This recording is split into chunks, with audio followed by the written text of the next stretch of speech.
और सभी लोग रब पेन ले लीजिएगा, सभी क्वेश्चन को सॉल्व करेंगे अच्छे तरीके से। तो प्रश्न यहाँ पे दोस्तों पूछा गया था कि निम्नलिखित में से कौन सा कथन सही नहीं है। कथन क्या दिया गया है, पहला कथन देखिए ध्यानपूर्वक और समझिए और फीडबैक कीजिएगा।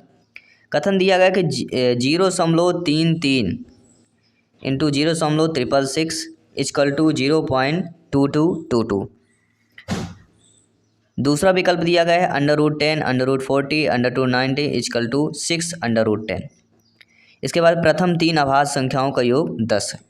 0.9 का वर्गमूल 0.3 है। तो सभी लोग जानते हैं कि 0.9 का वर्गमूल 0.3 नहीं आता है। क्यों नहीं आता है भाई? अब आप बोलेंगे कैसे? तो वर्गमूल निकाल कर आप लोग देख सकते हैं। वर्गमूल अगर 0.90 को निकालना है तो आपको वर्गमूल निकाल लीजिए। 9 से गुणा करेंगे, कितने में करेंगे?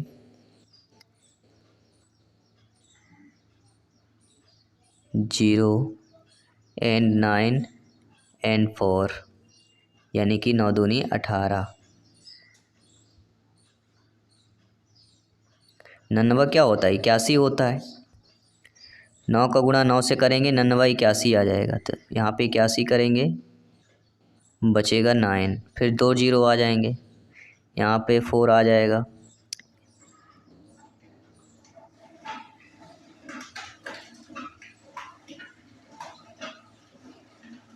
यहाँ पर भी 4 आपका आ जाएगा। ये क्या हो जाएगा? 736 आ जाएगा। 736 माइनस करेंगे 164 आएगा। तो कितना आ रहा है? 194 आ रहा है। और प्रश्न क्या कर रहा है? 0.9। ठीक है, तो ये गलत दिया गया है। बाकी जो ऑप्शंस दिए गए हैं ये तीनों आपके सही दिए गए हैं। ठीक है, ये वर्गमूल इस प्रकार से निकाला जाएगा। आप लोग देख सकते हैं, सॉल्व लेकर आए हैं ताकि अगर कोई भी दिक्कत आती है तो आप लोग समझ सकें अच्छे तरीके से। वर्गमूल निकालना सभी से आना चाहिए। चलिए बात करेंगे अगले प्रश्न की। अगला प्रश्न दिया गया कि प्रथम 20 प्राकृतिक संख्याओं का योग निकालिए। प्रथम 20 प्राकृतिक संख्याओं का योग, इसके लिए फार्मूला होता है n²। n² मतलब 20 का स्क्वायर, 20 का स्क्वायर मतलब 400, और 400 मतलब option number C is the right answer. ठीक है, नहीं समझ में आ रहा है तो स्क्रीन पे लिखा हुआ है, आप लोग समझ सकते हैं। आइए बात करेंगे अगले प्रश्न की। अगला प्रश्न है कि 1/2 तथा 3/5 के मध्य एक परिमेय संख्या है और वह परिमेय संख्या बताना है आप लोगों को। देखिए 1/2 के मध्य कह रहा था। 1/2 बराबर होता है 0.5 और 3/5 बराबर हमारा होता है 0.6। जब सॉल्व करेंगे तो 0.5 और 0.6, अब इन दोनों में से हमें इन सभी ऑप्शनों को दशमलव में करना पड़ेगा आपको। तो इन सभी ऑप्शनों में देखा जाए तो 4/7 यानी जो हमारा बी ऑप्शन दिया गया था, बी ऑप्शन को हम सभी को दशमलव में चेंज कर लीजिए, 0.57 आएगा। तो हमारी पहला जो 1/2 यानी 0.5, इससे बड़ा 0.57 हो जाएगा और इससे बड़ा हो जाएगा 0.6, यानी कि एक परिमेय संख्या क्या आएगी? 0.57, जो कि हमारा 4/7 के रूप में है। इसलिए यह वाला ऑप्शन सही हो जाएगा। किस प्रकार से करेंगे ये आप लोग स्क्रीन पर हल दिया गया है, आप लोग देख सकते हैं, लिख सकते हैं पेन में और अभ्यास कर सकते हैं। आइए बात करेंगे अगले प्रश्न की। अगला प्रश्न दोस्तों क्या पूछा गया? सभी लोग कमेंट करके बताइएगा, फीडबैक करके बताइएगा कि 0 2 3 6 यानी 0 2 3 6 और 7 अंकों से बनने वाली 5 अंकों की बड़ी संख्या और छोटी से छोटी संख्या में कितना अंतर होगा। प्रश्न को समझ लिया? आइए सॉल्व। देखिए दोस्तों 0 2 3 6 और 7 के अंकों वाली जो 5 अंकों की बड़ी संख्या होगी वह अगर सबसे बड़ी जो संख्या उसको लिखिए, फिर 6 लिखिए, फिर 3 2 ऐसे लिखिए। 76,320 ये 5 अंकों की इस अंकों से सबसे बड़ी संख्या बनने वाली होगी। अब ये कह रहा है इन बनने वाली 5 अंकों की छोटी संख्या निकालना है। तो छोटी संख्या होगी 0 के बाद क्या सबसे छोटा है? 2 है, फिर 0 कर दीजिए, 3 6 7, ये हमारा क्या हो जाएगा? 20,367। ये सबसे छोटी संख्या हो जाएगी इन 5 संख्याओं से बढ़ने वाली। अब क्या करना? 76,320 में माइनस कर दीजिए 20,367 को। ठीक है, 76,320 में आपको माइनस कर देना है 20,367। माइनस करेंगे 55,953 आ जाएगा। तो 55,953 की देखिए किस में दिया गया है? बी ऑप्शन में दिया गया, तो बी ऑप्शन आप लोगों का सही हो जाएगा। तो आई होप सभी लोग समझ रहे होंगे। नहीं समझ में आया तो स्क्रीन पर देख लीजिए, पूरा हल लिखा हुआ है, इसको हल करके आप लोग कर सकते हैं। ठीक है, चलिए बात कर लेते हैं अगले प्रश्न। अगला प्रश्न है कि 3 से शुरू होकर 5 पर खत्म होने वाली 5 अंकों वाली सबसे छोटी संख्या बताइए। 3 से शुरू होकर 5 पर खत्म होने वाली 5 अंकों वाली सबसे छोटी संख्या। अब देखिए दिए विकल्प में हम देखा जाए तो 31,005, 3,00,15, 3,00,05, 3,00,04। अब इसमें 5 अंकों वाली सबसे छोटी संख्या जो 3 से शुरू होकर 5 पर ख़त्म हो जाए, तो आपका सी ऑप्शन है। बिल्कुल, ये 3 से शुरू होता है, 5 पर ख़त्म हो जाता है और सबसे छोटी संख्या कहलाएगी, क्योंकि इससे बड़ी आपकी फिर ये हो जाएगी, इससे बड़ी आपका ये हो जाएगी, लेकिन सबसे छोटी आपका ये है, लेकिन अंत में 5 नहीं है, इसलिए हमारा सी ऑप्शन सही हो जाए। ठीक है, अगला प्रश्न दिया गया है कि 10 और 40 के बीच अभाज्य पूर्णांकों की संख्या कितनी होगी। सभी लोग बताइए, 10 और 40 के बीच जो है आपको क्या बताना है, अभाज्य संख्याओं की, अभाज्य पूर्णांकों की संख्या बताना है।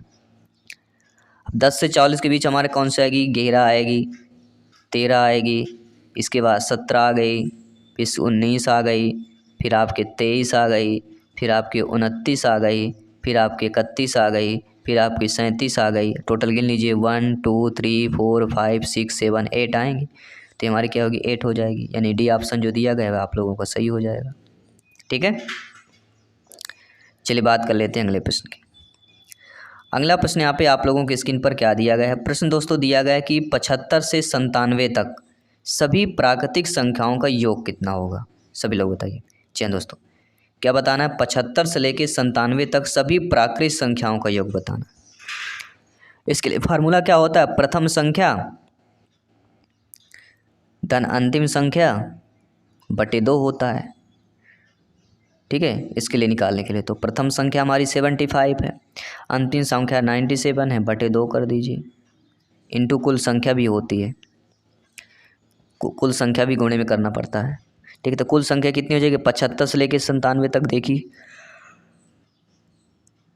कुल 23 संख्याएं आपकी आती हैं। ठीक है, अभी आप लोग सॉल्व कर लेंगे। कैसे सॉल्व करेंगे, 75 97 आ जाएगा आपका 172 बटे 2 गुणे 23। 2 से 172 को काट देंगे, बचेगा 86 गुणे 23 कर लीजिए। 86 गुणे 23 मतलब 1978, डी ऑप्शन जो दिया गया। 86 गुणे 23 करेंगे, आपका 1978 राइट आंसर आया। कोई भी डाउट हो बेफिक्र आप लोग कमेंट कर सकते हैं। ये फार्मूला होता है प्राकृतिक संख्याओं का योग जानने के लिए। जब कोई बीच में पूछा जाए तो प्रथम संख्या अंतिम संख्या बटे 2 गुणे कुल संख्या कर लीजिए। ठीक है, अगला जो प्रश्न पूछा गया है बहुत अच्छा है कि 5 अंकों वाली सबसे छोटी संख्या जो 476 से पूर्णतः विभाजित हो जाए। अब इस प्रकार को कैसे सॉल्व करेंगे, कुछ नहीं करना है, 5 अंकों की सबसे छोटी संख्या हमारी हो जाएगी ये, और इसमें क्या कर लीजिए 476 से विभाजित करके देख लीजिए।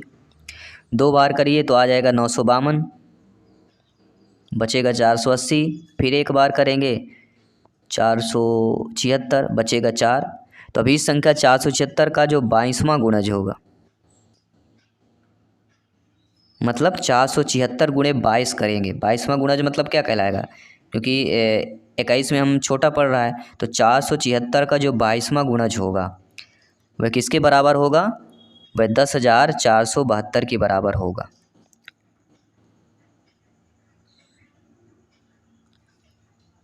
यानी कि जो हमारा डी ऑप्शन दिया गया है बिल्कुल सही दिया गया है।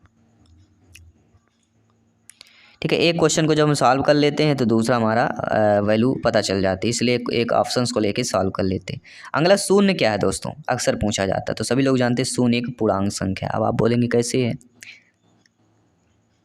शून्य क्या है, एक पूर्णांक संख्या, याद रख लीजिए।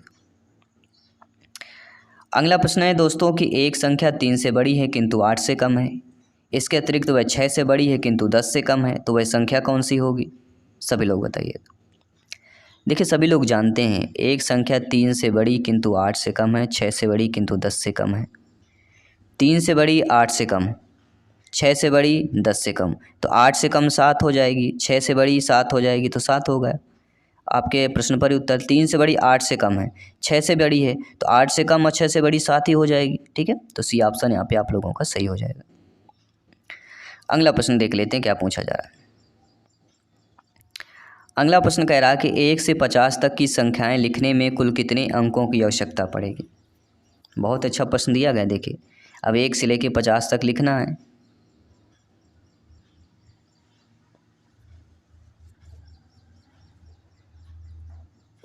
अब देखिए 1 से लेके अगर 9 तक लिखते हैं तो हमारी कितनी संख्या, 9 संख्या पड़ती है।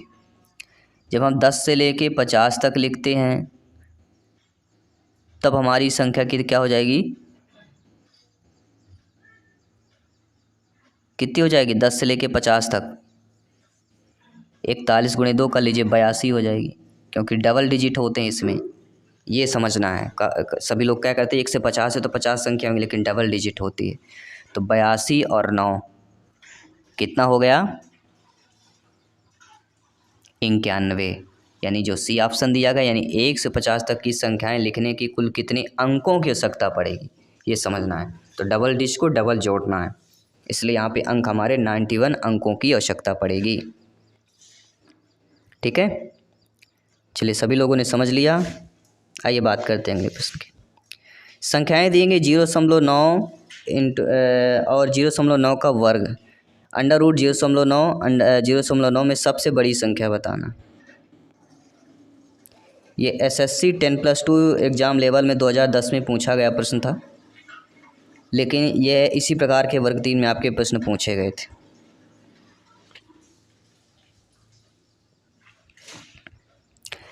तो चलिए ध्यानपूर्वक समझिए इस प्रश्न को कैसे करेंगे।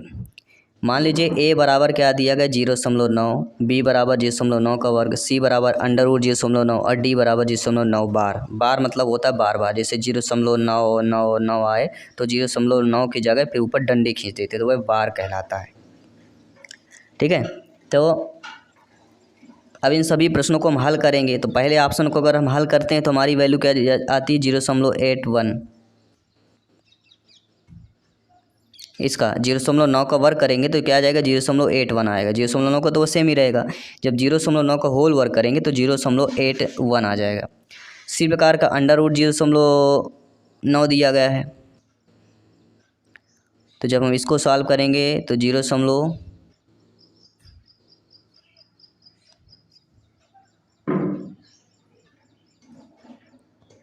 बाहर निकालेंगे।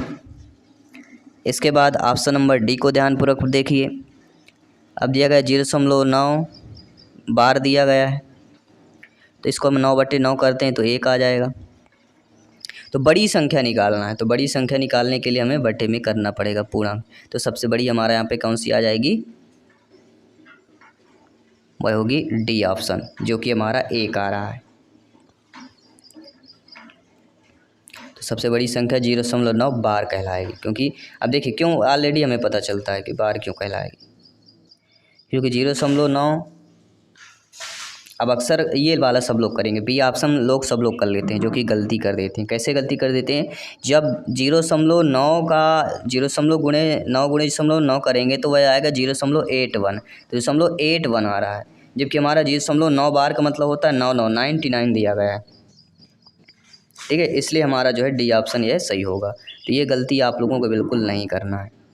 ठीक है, अगला प्रश्न है पहली रूढ़ संख्या बताना। तो पहली रूढ़ संख्या क्या होती है, पहली रूढ़ संख्या 2 कहलाती है। क्यों पहली संख्या रूढ़ संख्या 2 कहलाती है, क्योंकि रूढ़ संख्या वह संख्या होती जो संख्या एक के अतिरिक्त किसी अन्य संख्या से विभाजित नहीं होती। रूढ़ संख्या वह संख्या जो एक के अतिरिक्त किसी अन्य से विभाजित ना हो। तो पहली रूढ़ संख्या हमारी हो जाएगी 2 हो जाएगी। अगला प्रश्न है कि 3 और 200 के बीच कितनी प्राकृत संख्याएं होंगी जो 7 से विभाजित हो जाएंगी। तो 3 से बड़ी और 200 से छोटी जो 7 से विभाजित हों, तो 3 से बड़ी और 200 से छोटी मतलब 196 हो जाएंगी। 3 से बड़ी 3 ये कम हो गई, 200 छोटी तो 2 एक उसको हटा लिए, तो टोटल 4 संख्या कम हो गई, तो 196 हमारी संख्या बची। अब 196 में क्या करना है, प्राकृत संख्याएं 7 से विभाजित होती है, मतलब आपको क्या करना है 196 - 7/7 धन 1 कर दीजिए। यानी कि 189/7 धन 1, यानी कि इसको काट लेंगे तो कितना बचेगा 27 धन 1, मतलब हमारी 28 संख्या बची। तो वैल्यू हमारी क्या हो जाएगी, बी ऑप्शन इधर राइट आंसर। नहीं समझ में आया तो ये लीजिए स्क्रीन पर पूरा सॉल्व दिया गया है, पूरा सॉल्वेशन देखिए और समझिए कि आपसे समझ में आना चाहिए। वैकल्पिक विधि का भी इस्तेमाल कर सकते। फार्मूला हमारा क्या होता है, a बराबर 7, d बराबर 7, l बराबर 196 दिया गया। फार्मूला हो गया l बराबर a plus n minus 1 into D, ये फार्मूला होता है। इस फार्मूला से भी आप लोग सॉल्व कर सकते हैं। और 15वां प्रश्न आइए देख लेते हैं। क्या प्रश्न पूछा जा रहा है कि 70 और 100 के बीच कितनी अभाज्य संख्याएं हैं। जी हाँ दोस्तों, 70 और 100 के बीच कितनी अभाज्य संख्याएं, 9, 8, 7, 6। तो 70 और 100 के बीच कितनी अभाज्य संख्याएं हमारी कहला जाएंगी, अभाज्य संख्याएं निकालिए। तो पहला हो गया 71, फिर हो गया आपका 73, फिर हो गया 79, फिर 83, फिर आ गया 89, फिर आ गया 97। आप टोटल संख्या गिन लीजिए 1 2 3 4 5 6। तो 70 से लेके 100 तक अभाज्य संख्या बताना है तो हमारी 6 अभाज्य संख्याएं हो जाएंगी। ठीक है, चलिए आप सभी के लिए एक मॉक क्वेश्चन के रूप में प्रश्न दे रहे हैं। मॉक क्वेश्चन के रूप में प्रश्न है कि 3 क्रमागत विषम प्राकृत संख्याओं का योग अगर 87 है तो इन संख्याओं में सबसे छोटी संख्या बताना है। 3 क्रमागत विषम प्राकृत संख्याओं का योग 87 है तो इन संख्याओं का सबसे छोटी संख्या 29, 31, 23 या 27 होगा। ये आप सभी के लिए मॉक क्वेश्चन है, इसका सोल्यूशन हम कल की क्लास में करेंगे। तो सभी लोग 11:30 to 12 AM में हमारी जो क्लास होती है तो सभी लोग ज्वाइन कीजिए। 12 PM हो जाता है